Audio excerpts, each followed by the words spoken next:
मेरा 85% लर्निंग जो है वो ऑब्जर्वेशन से है। मैं ऑब्जर्व करता हूँ और फिर सोचता हूँ कि 10 बजे का टाइम होता है व्यक्ति के आने का, वो 10 बजे क्यों पहुँचता है। वो मैंने पिछली बार भी बताया था, है ना। पिक्चर देखने तो 9:30 बजे पहुँच जाता है वो व्यक्ति, ट्रेन में 9:30 बजे पहुँच जाता है, फ्लाइट में 6 बजे पहुँच जाता है। वो ऑफिस आते वक्त लेट क्यों आता है?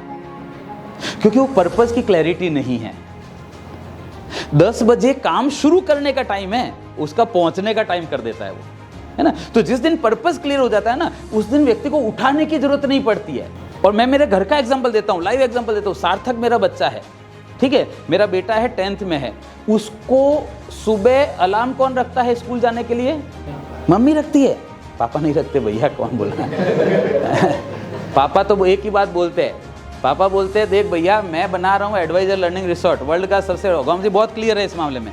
मैंने सार्थक को बोल रखा है कि मैं वर्ल्ड का पहला इंश्योरेंस थीम रिसोर्ट बना रहा हूँ स्टैच्यू ऑफ यूनिटी के पास, ठीक है। वहां पर तेरे को जो करना है जिंदगी में कर।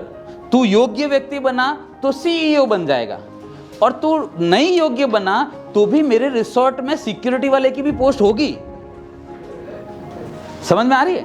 मेरे वहां पे क्या प्रॉब्लम है चिराग, पता है कि खेत की जमीन है ना, तो अब थोड़ा सा भी पानी डालो ना, 4-5 दिन में खरपतवार उग जाती है।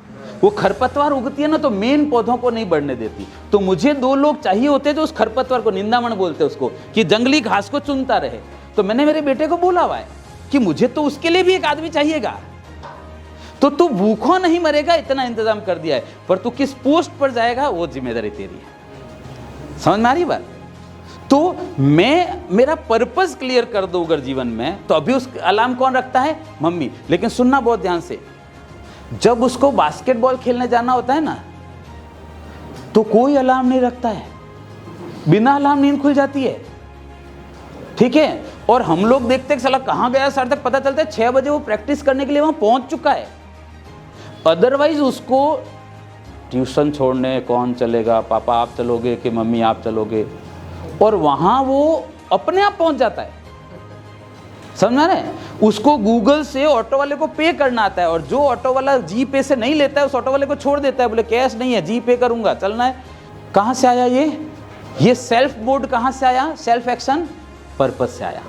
पर्पस क्या है? उसे पसंद है बास्केटबॉल खेलना, उसकी इच्छा है कि मैं स्कूल की टीम में सिलेक्शन होए, और उसकी इच्छा है कि हमारे को एक ट्रॉफी मिले तो चैंपियन वाला बोर्ड के सामने खड़े हों हम, अपने आप हो जाता है। तो जिस दिन आपका पर्पस क्लियर हो गया और बड़ा हो गया ना, उस दिन आपको कुछ भी चीज़ रिमाइंड करवाने की जरूरत नहीं पड़ेगी। उस दिन फिर आपको बोलने की जरूरत नहीं पड़ेगी कि ये किताबें सजाने के लिए नहीं रखी है, पढ़ने के लिए रखी है।